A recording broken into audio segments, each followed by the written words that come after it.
Hey runners, I'm Coach Morgan. And I'm Coach Holly. Today we are talking about running in the rain. We're going to give you everything you need to know. We're going to talk about some safety concerns, what you should be wearing, and some helpful tips and tricks. Let's get into it.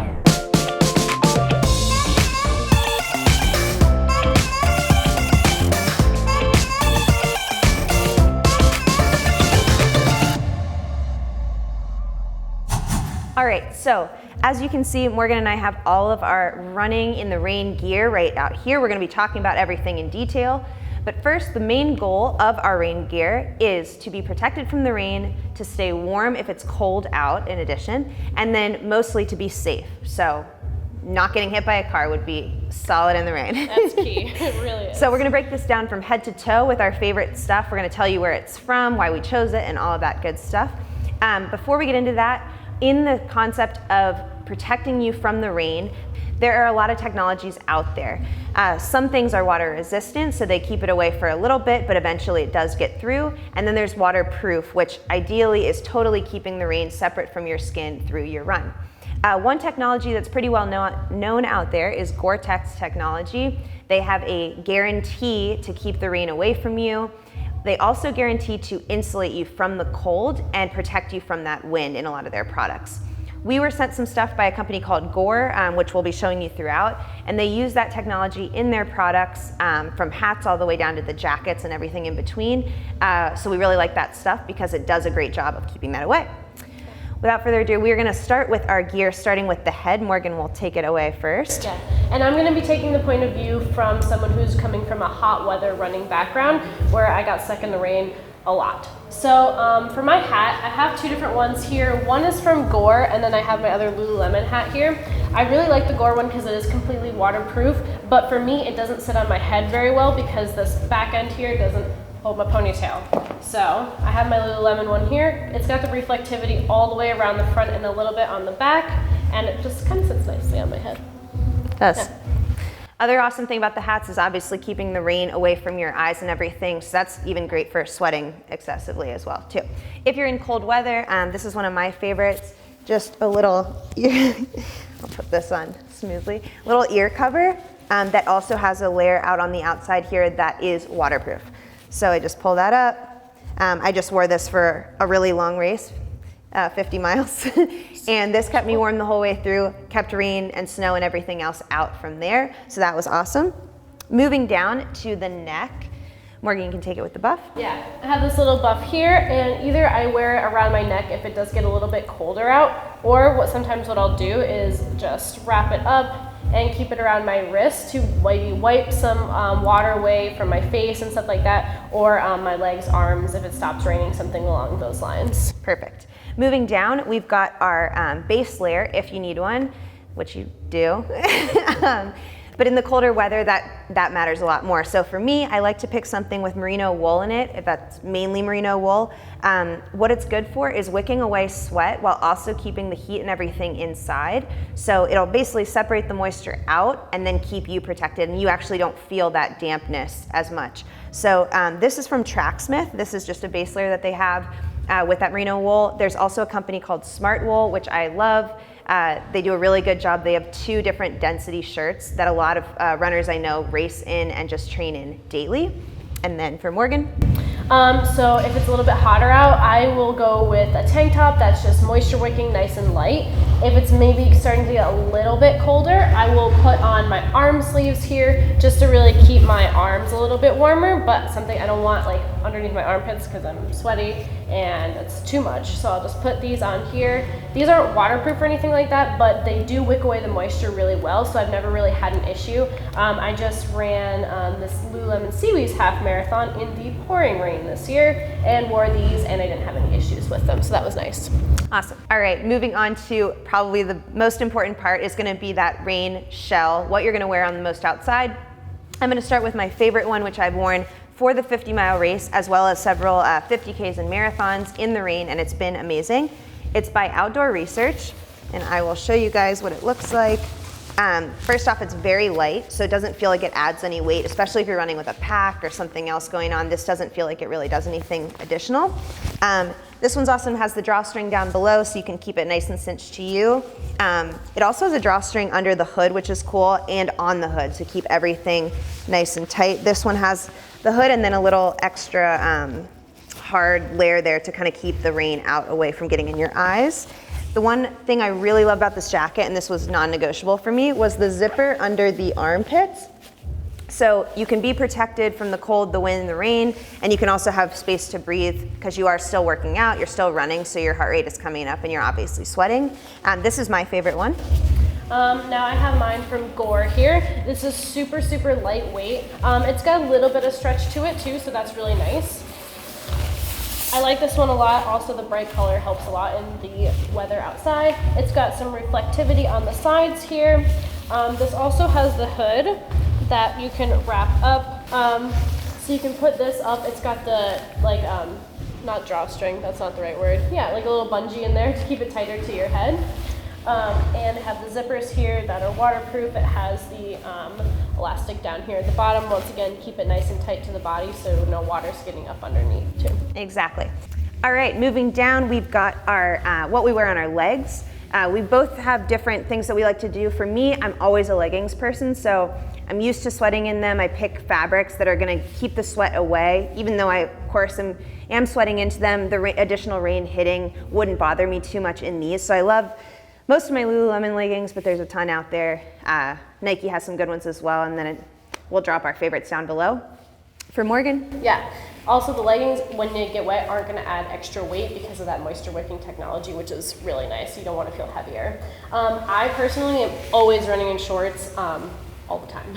So, especially in the rain, I really like to wear shorts, especially something like this, which is nice and bright. Everyone can see me. I love it. I don't care if my legs get wet because I feel like they dry off easier, and sometimes I'll go and use my buff and just kind of like wipe my legs off. Maybe even if the rain stops or something like that, I can feel dry a little bit quicker. Totally. After that, we go down to the feet, which is super important. If you are out there running for a long time, that rain can really, really cause those blisters, so it's important to do everything you can to avoid it. I will show you my favorites. Some of my favorite socks. This is by Darn Tough, is the company. They also use the merino wool to keep moisture away from your feet. So even if you're getting wet through the shoes, because chances are you're going to be in your normal running shoes in the rain, the main point is to keep the moisture away from the skin so that you're not chafing or rubbing down there between the toes especially. It gets really dicey. So this is my Darn Tough sock, and you can see it goes, if I'm wearing my leggings, it covers that completely so I don't even have the rain hit my skin at all. And these fit great with all my running shoes. The other favorite I have is by the company Smartwool, which I mentioned also makes those base layer shirts. Just looks like this. This one's a lot thinner actually, but it works the exact same way. Yeah.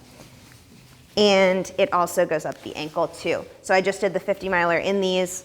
They were solid the whole way through. Like I said, running shoes for me are just gonna be my standard, what I would run for that terrain. Yeah, same with me on the shoes. Whatever I normally run in is what I'm going to wear. Shoes nowadays are pretty good about being moisture wicking and keeping your feet nice and dry at all times. For me personally, since it is raining out, I have my rain socks on. These are just my Balegas. They are the thinnest one that they make. I believe they're called the Ultralight. Ultralight, yeah. That's the one. Super, super breathable. They have a little bit of tightness here, so it keeps the compression right around the arch, so they stay in place. I've run many races, many runs in these on longer runs in the rain, and I have not had any issues with blisters or anything like that. Awesome. In the next section, we are going to break down the best safety tips we have in your running gear. All right, so let's talk safety. Remember that when you can't see out there, the cars probably can't see either, so you want to make sure you're staying nice and bright with some brighter gear and reflective gear as well. I have these little armbands here. They're nice and bright. You can either put them around the ankle, or sometimes I will put them up here. Remember, cars, they're not going to generally see the lower part of your body, especially if it's a little bit darker out and the lights are hitting. They're going to hit on your upper body. So you want to stay nice and reflective up here. But to add on, here's a little blinky light, and they go on your shoes. and you'll see, definitely the cars will be able to see then. Headlamp, even if it's daytime, I really highly suggest wearing a headlamp out there just because you really want to make sure that you don't get hit. My favorite line is, please no one laugh at me, is remember to stay lit so you don't get hit. It's good stuff. And it's funny. It's great. It's great. So those are the main reflective things for the safety there. One other thing to be aware of is the slippery roads. So areas that you run in all the time, especially pavement, it doesn't really become clear to you that those would be slippery if you're not, driving in it. But some of the paint marks on the pavement can really get slick when you're running, especially coming around turns. You'll hear about that on a lot of famous road races on rainy days and stuff like that, but just be aware that that's definitely a possibility if you're out there. So take it a little slower around those turns and just be aware. Last thing is if you are out there in the rain, especially in the dark, bringing your phone with you is always a nice safe option, especially if you're alone. Something I recommend is just grabbing a Ziploc bag just from the kitchen, putting the phone in there, and a lot of us have the Bluetooth headphones now, which I think should be pretty safe in the rain, most of them. But if you have a corded headphone, I just will, put it through here and then just slip it through a little unzipped part there. Stash it in a pocket in your gear or just hold on to it. But this has been pretty effective for years for me, so knock on wood to everybody's phones. In the last section, we will just break down our last few tips about what to do after your run in the rain. All right, so you went out for that rainy run, you're back inside, trying to recover, what do you do next? We have a couple of little tips for you. My number one favorite is, how do you dry your shoes out? So the best thing to do is to just slip this insole out. You don't need it. Grab a newspaper. Newspaper seems to work best. It really helps absorb the water.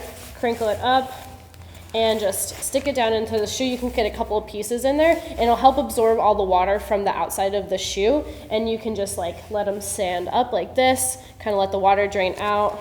Take this out the next morning and they should be pretty dry. Awesome. On that same note, remember that pretty much all of our running shoes can be thrown in the washing machine. Now it's super easy. Take the insoles out like she just said, throw those into wash, and then just make sure you air dry them afterwards. But I wash my running shoes all the time, especially after those super muddy, filthy runs. Yeah. Last thing is make sure, sometimes we get distracted by the fact that it's raining or it's cold, so we forget that we're still sweating the same amount, if not more, now that we have these extra layers on. So replenish those fluids throughout the run how you normally would. Use your same hydrating system, and when you're back inside, make sure you're bringing all those fluids back in. Sometimes if you're working out for longer than an hour, those electrolytes are also needing to be replaced. So get those in the system, rehydrate like you normally would, take care of yourself, and stay dry out there. Today we are talking about running in the rain and everything you need to know. And now you're gonna say some other stuff that they're gonna need to know. And make sure to hit that subscribe button so you're getting these videos each and every week. Videos, I can't. He's a video. All right, guys, if you got anything out of this video, or at least you feel a little bit more confident about getting out there in the rain, make sure you hit that thumbs up button down below. And make sure you drop us a comment down below. We went through our favorite gear to wear today. Let us know what yours is. Also, make sure you subscribe to our channel so you get these videos to your inbox each and every week. Exactly. And thanks again for watching this one. We hope to catch you guys in the next video. Thanks for watching.